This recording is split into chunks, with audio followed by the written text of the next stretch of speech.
And don't forget GregPalast.com to get his excellent book for folks that understand how all this criminality works, Vultures Picnic. Now, let me hit a few headlines. We're going back to Greg Palast. This is big, and I knew it was going to upset the system because they hate the troops. The foreign banks that have hijacked us use the troops, use their heroism, use their honor in these wicked wars that they're sent into because they believe they're defending America.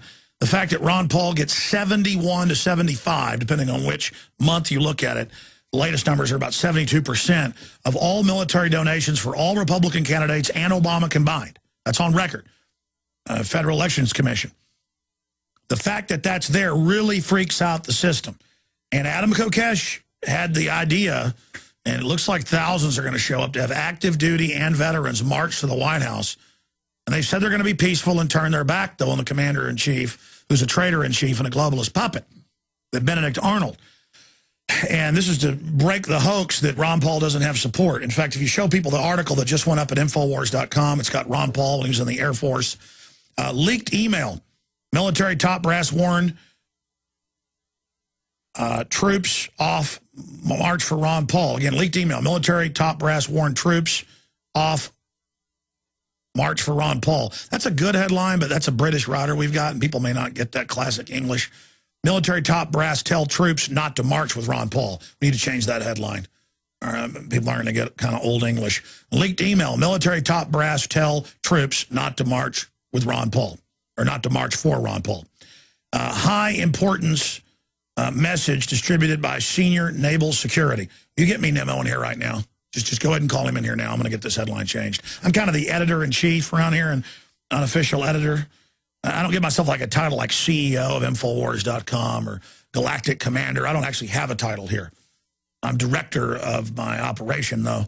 And most places, you know, editors go through 3 or 4 levels. Hey, Kurt, come on in. This is great what Steve did. I want to send this to Drudge, but people aren't going to get kind of that old English. Leaked email, military top brass warned troops off march for Ron Paul. Americans aren't going to get that on average. So just saying, unless they, got an English degree. Military top brass, tell troops not to march with Ron Paul, or not to march for Ron Paul. Don't you agree? As InfoWars editor, let's change that on both sides. Great job, Steve Watson, part of our Total Transparency program here. Okay, going back to Greg Palast. Greg, what do you make of the media demonization of Ron Paul? What do you make of this headlong march towards war? Why does the system want that? What are you hearing from your inside sources? Well, it's not so much that it's anti-Paul, that it is pro-billionaire. You've got billionaires behind Santorum, behind Gingrich, many billionaires, a true billionaires club called Restore Our Future behind Romney, and of course behind Obama. So basically it's the pro-billionaire. You get your choice. I mean, unlike Greece, where they told you the banker that would be made your president and in the prime minister of Italy, here we get to choose our billionaires' choices. And so that's what's going on. The billionaires have put their boys forward. And in fact, in Vultures Picnic, one of the things I talk about is, who are these guys? You notice that they keep talking about the avalanche of money for Mitt Romney. Well, where is that avalanche coming from? Paul Singer, Paul the Vulture Singer, and I didn't give him the name Vulture, but that's what he's known. Paul the Vulture Singer wrote a check for $1 million. That was just the beginning for Romney.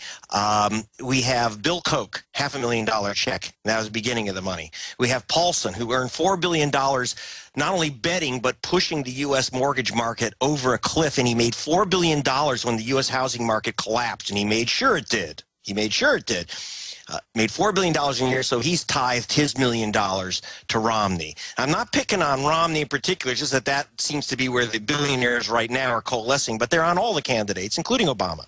Obama has his, believe me.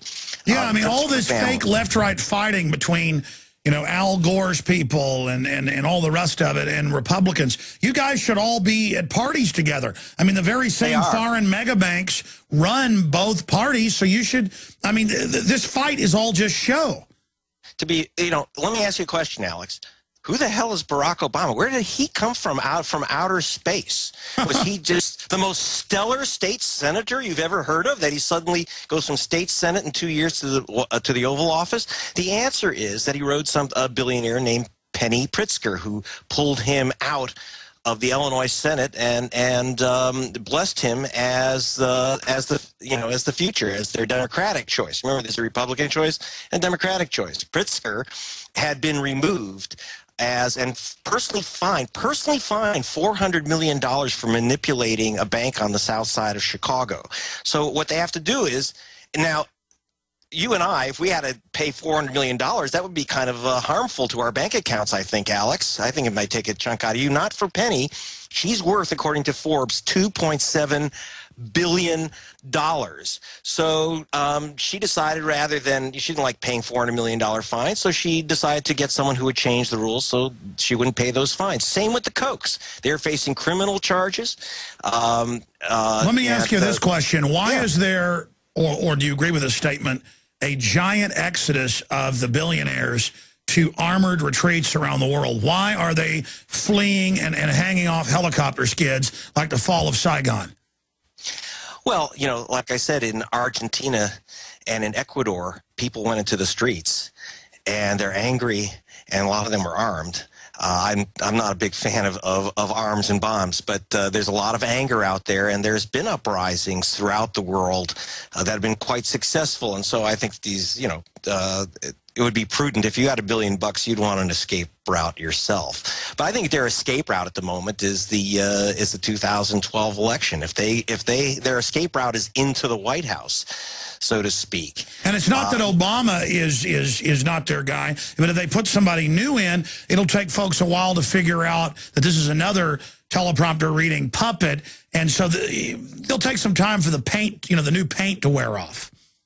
Yeah, I mean, in the case of, for example, what do these guys want? For example, in the case of Romney, what does a guy like Paulson want? He's betting against the U.S. economy. So the last thing he wants, he would go broke. He's been shorting the U.S. economy. So he would be going broke if the economy recovered.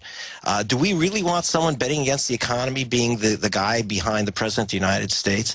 In the case of exactly. I mean, all these people that ran the government policies are making money and knew to bet against us. I mean, they're just absolute traitors.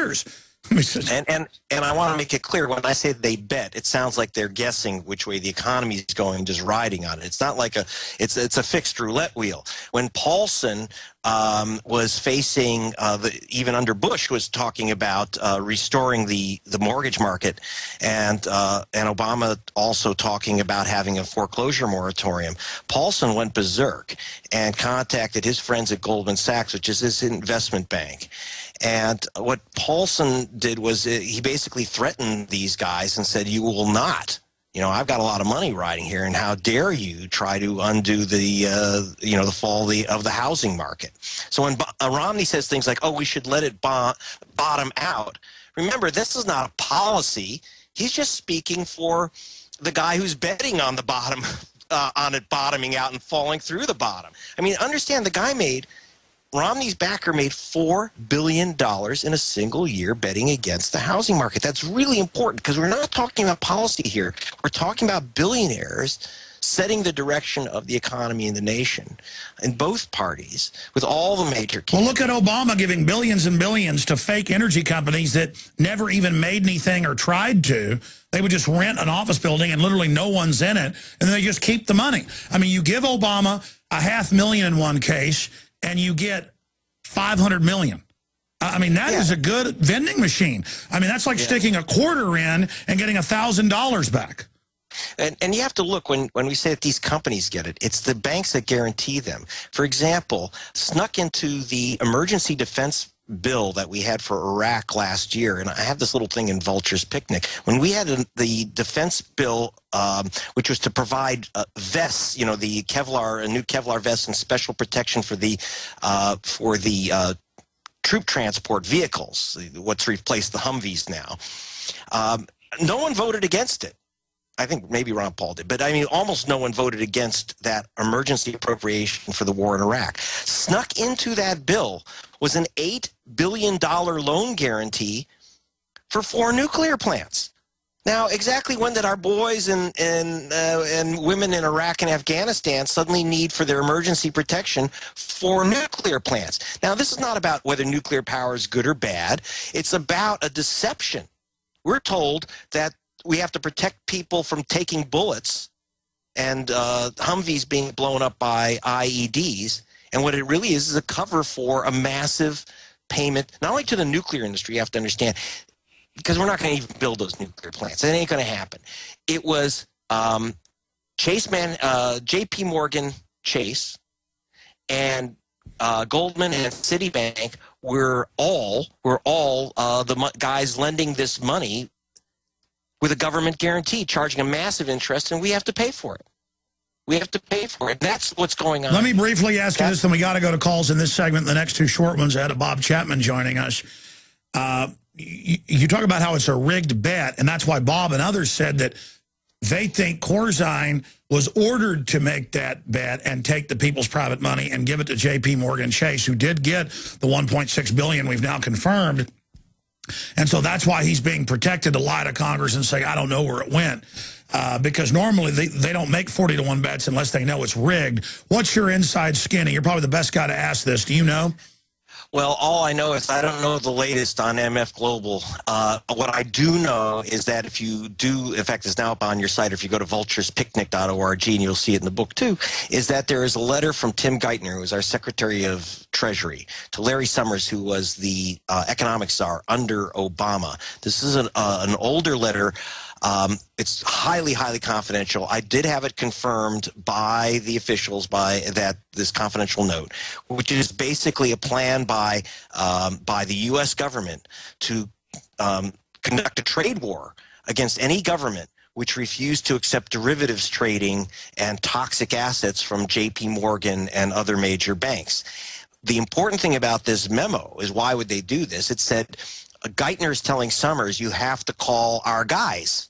And he listed the 5 biggest, most important bankers, including John Corzine, who was then CEO of Goldman Sachs. Remember, before he was governor of New Jersey, he was CEO of Goldman Sachs. They don't move without calling these guys. Now, think about that. They were having all these secret meetings, Goldman, J.P. Morgan, Citibank, Bank of America. These guys are having these secret meetings. If Corzine, they can't touch Corzine. He would open up his files. Can you imagine the meetings that these guys have had about manipulating the economy, including manipulating our foreign policy? This was dangerous stuff. We came to near blows and near war with Ecuador and Brazil over this stuff. That's my next question, and we did show the document for prisonplanet.tv viewers. Radio listeners can go to your site and see it right there, vulturespicnic.org. But just briefly here. We're going to break, and I want to do 2 short segments of calls because I want to at least get these 5 or 6 callers that are up front. War, how does that tie into it, and internet censorship? It looks like the establishment is openly moving with authoritarianism now. They're not even having any pretense of freedom anymore. Why have things changed? Well, I think that right now, and war has always been a weapon. It was, I guess, Thomas Friedman, who is the globalization apologist, said that the invisible hand of the marketplace needs a very strong fist inside that glove.